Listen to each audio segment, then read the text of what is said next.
저는 지금까지 몇몇 성구를 되는 대로 뽑아 보았습니다. 다른 신약 성경 저자들의 글에서 더 보충할 수도 있었습니다. 이것은 모두 무엇을 의미합니까?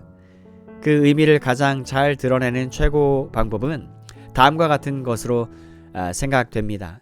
애통한다는 것은 심령이 가난한 데서 필연적으로 따라오는 것입니다. 이건 불가피한 것입니다. 내가 하나님과 그분의 성결을 대면하고 내가 살아야 할 삶을 응시해 볼 때 나는 나의 철저한 무능과 절망을 봅니다. 내가 나의 영의 상태를 볼 때 이것은 즉각 나를 애통하게 합니다. 그와 같은 사실 때문에 애통하지 않을 수 없는 것입니다. 하지만 여기에서 끝이 아닙니다. 참으로 자신과 대면하고 자기와 자기 삶을 참으로 검토하는 사람이면 자기 죄 때문에 필연적으로 애통해야 할 사람입니다. 경건한 신자들은 항상 자기 검토를 권장했습니다. 그들은 스스로가 이것을 권장하며 실천했습니다.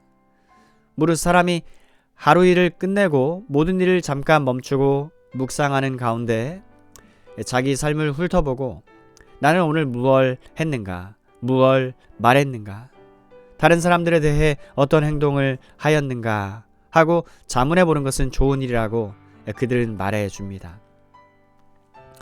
자, 만일 여러분이 어떤 날 밤 여러분이 마땅히 해서는 안 될 일을 했음을 발견한다면 여러분이 마땅히 해서는 안 될 일을 했다는 것과 여러분은 전혀 무가치한 생각과 관념과 감정을 품었던 것을 의식하게 될 것입니다. 그리고 이런 일을 인식하게 될 때 그리스도인이라면 그가 그런 행동과 생각을 할 수 있었다는 사실 때문에 고통과 슬픔으로 타격을 받게 될 겁니다. 이 때문에 애통하게 됩니다. 하지만 자기가 한 일들에 멈춰 서 있지는 않습니다. 그는 자신의 행동과 죄성의 상태를 묵상하고 응시합니다. 그리고 자기 자신을 이처럼 검토하면서 로마서 7장의 체험을 통과해야 합니다. 그는 자기 안에 있는 이 여러 악의 원칙들을 의식하게 되어야 합니다. 그는 자기 자신에게 내 속에서 나를 이처럼 행동하게 하는 건 무엇일까? 어째서 나는 화를 잘 내어야 하는가? 어째서 내 성질은 이리 못됐는가? 어찌하여 나를 억제할 수 없는 것일까? 어째서 나는 이렇게 불친절하고 시기심 많고 악한 생각을 품는가? 그것은 내 속에 무엇일까? 라고 물어야 합니다. 그리고 이 싸움이 그의 지체 속에 있음을 발견하며 그걸 미워하고 그것 때문에 애통해야 합니다. 사랑하는 여러분, 애통은 불가피한 것입니다. 이건 지어낸 이야기가 아닙니다. 상상이 아닙니다. 실제 체험입니다. 사실입니다. 매우 철저한 시금석입니다. 만일 내가 이와 같은 류의 가르침을 반대한다면 이것은 곧 내가 애통하지 아니하며 그러므로 우리 주님이 복되다고 하신 백성들의 한 사람이 아님을 뜻하는 것입니다. 만일 내가 이것을 병적인 상태 내지 성질 이외의 다른 것이 아닌 것으로 사람이 해서는 안 될 그 무엇으로 생각을 한다면 나는 내가 영적인 사람이 아니고 사도 바울과 다른 사도들과 모든 성도들과 다른 류의 사람이며 우리 주 예수 그리스도의 가르침을 반대하고 있다는 사실을 선언하고 있는 셈입니다. 하지만 만일 내 속에 있는 이런 것들 때문에 애통한다면 나는 참으로 애통하는 사람인 것입니다. 그러나 그리스도인은 여기에 머물러 서지 않습니다. 참된 그리스도인은 다른 사람들의 죄 때문에도 애통해 합니다. 그는 자기 자신에 머물지 않습니다. 그는 다른 사람들 속에서도 같은 걸 봅니다. 그리스도인은 사회 상태와 세계 상태에 관심을 가집니다. 신문을 읽으면서 그가 보는 것에 대해 그것의 혐오감을 표하는 것에만 멈추지 않습니다. 그는 그것 때문에 애통합니다. 이 생에서 삶을 그처럼 낭비하는 사람들이 많기 때문입니다. 그는 다른 사람들의 죄 때문에 애통합니다. 그리고 더 나아가 세상의 도덕적 혼란과 인류의 불행과 고통을 보면서 애통합니다. 세상이 처한 상태 때문에 애통해야 합니다. 그는 온 세상이 불건전하고 불행한 상태에 있음을 봅니다. 그는 이게 모두 죄 때문이라는 것을 알며 이 때문에 애통합니다.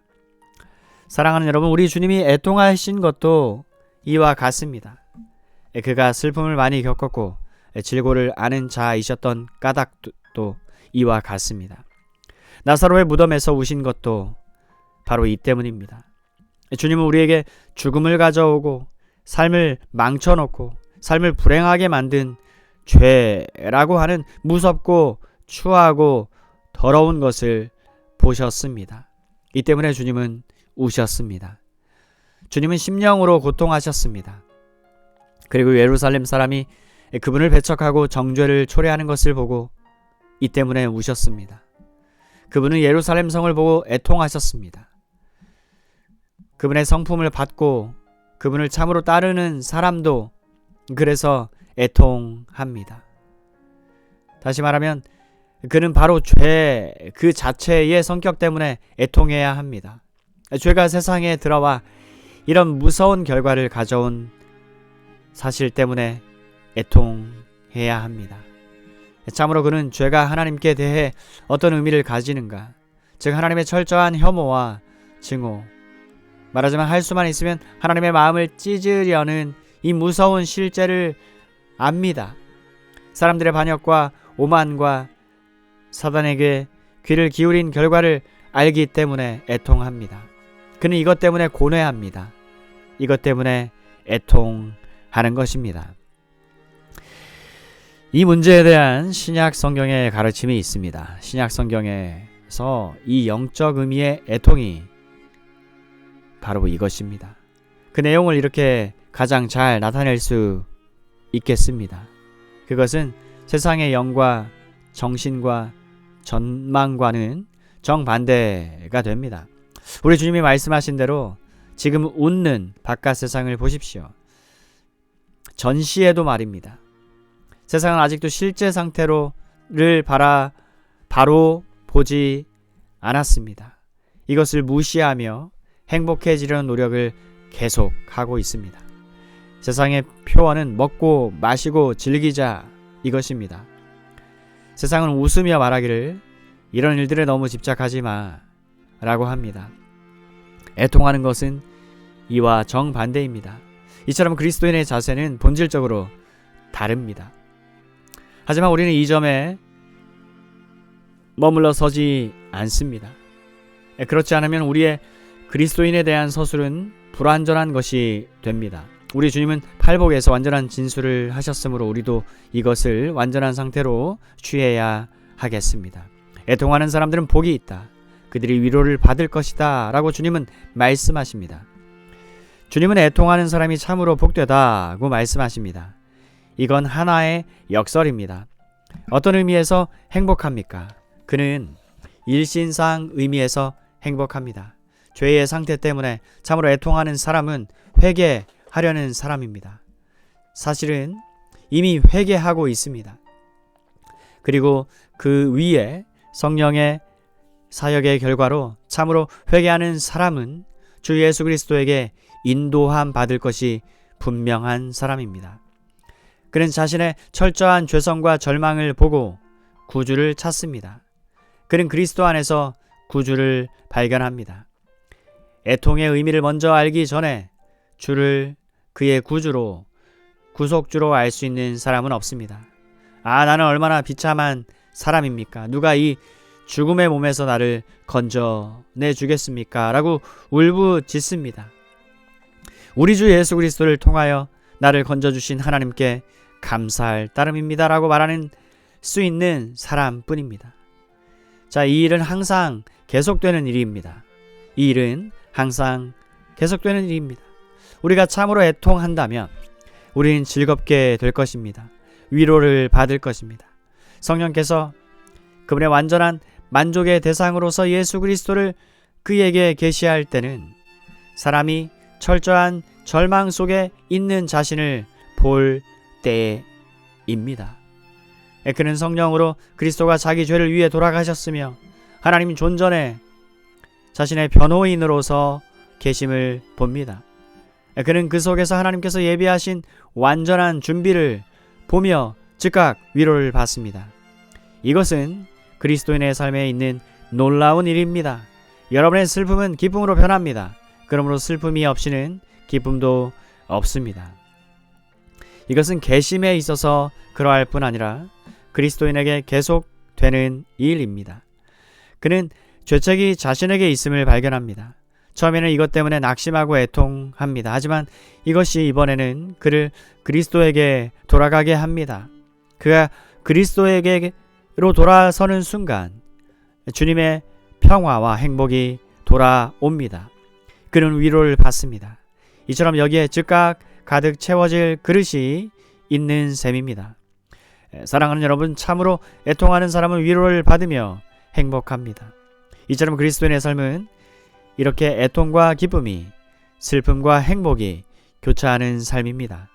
이것이 즉각 저것으로 화하는 그런 삶인 것입니다.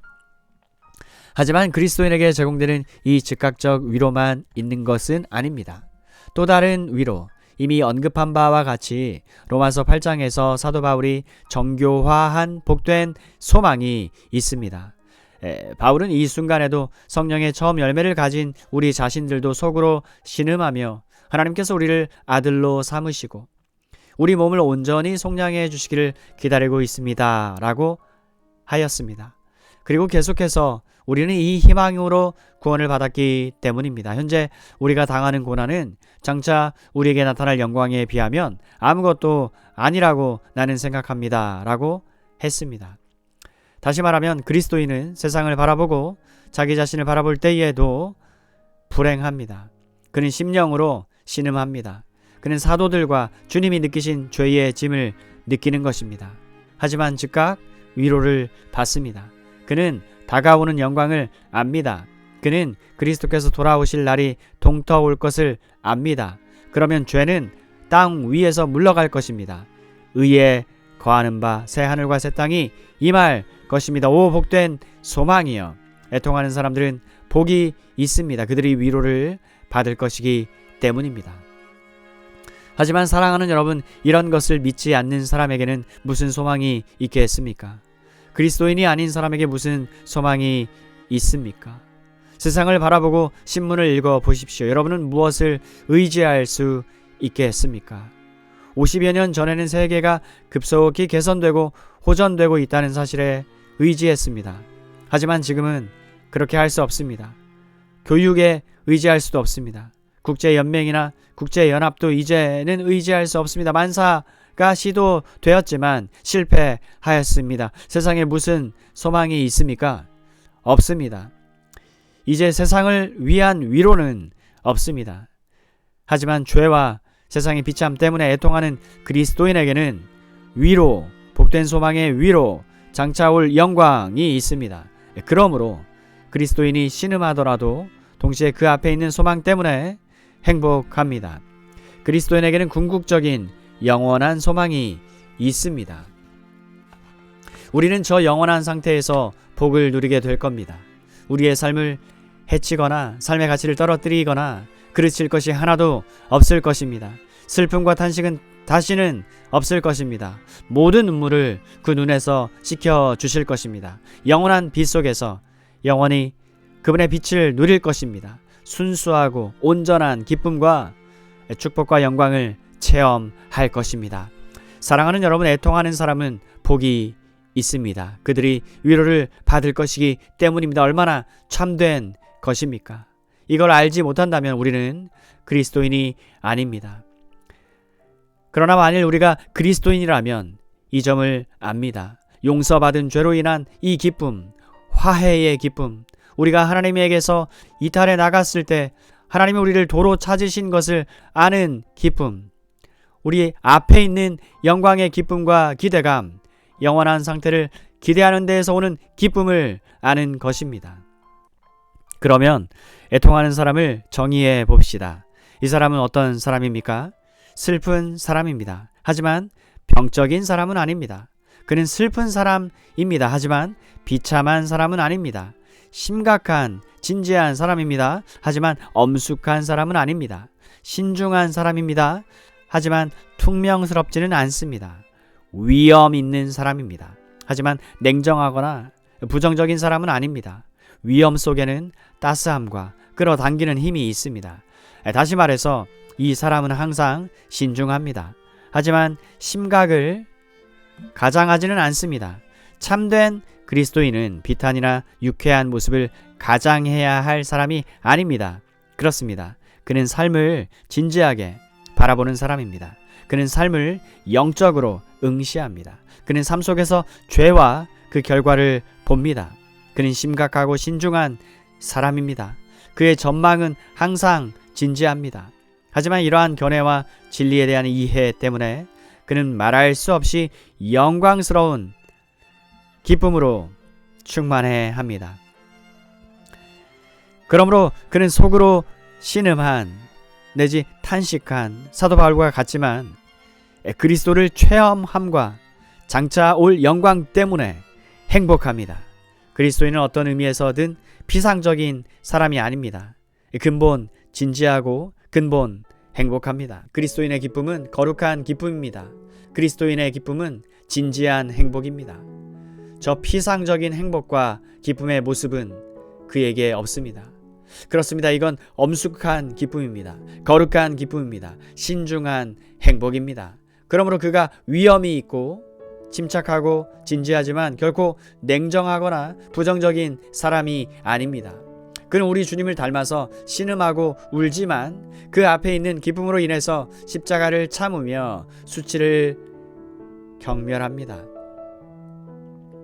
이것이 애통하는 사람입니다. 사랑하는 여러분, 이것이 그리스도인입니다.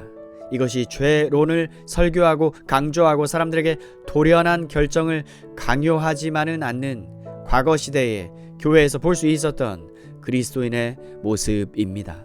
심오한 죄론, 차원 높은 기쁨의 교리, 이 둘이 합하여 이렇게 애통하며 동시에 위로를 받는 복되고 행복한 사람을 만들어냅니다. 이것을 체험하는 길은 성경을 읽고 연구하고 묵상하고 성령께서 우리 속에 죄를 계시해 주시도록 하나님께 기도하며 주 예수 그리스도를 충만하게 계시해 주시도록 기도하는 길입니다. 사랑하는 여러분, 애통하는 사람은 복이 있습니다. 그가 위로를 받을 것이기 때문입니다. 아멘.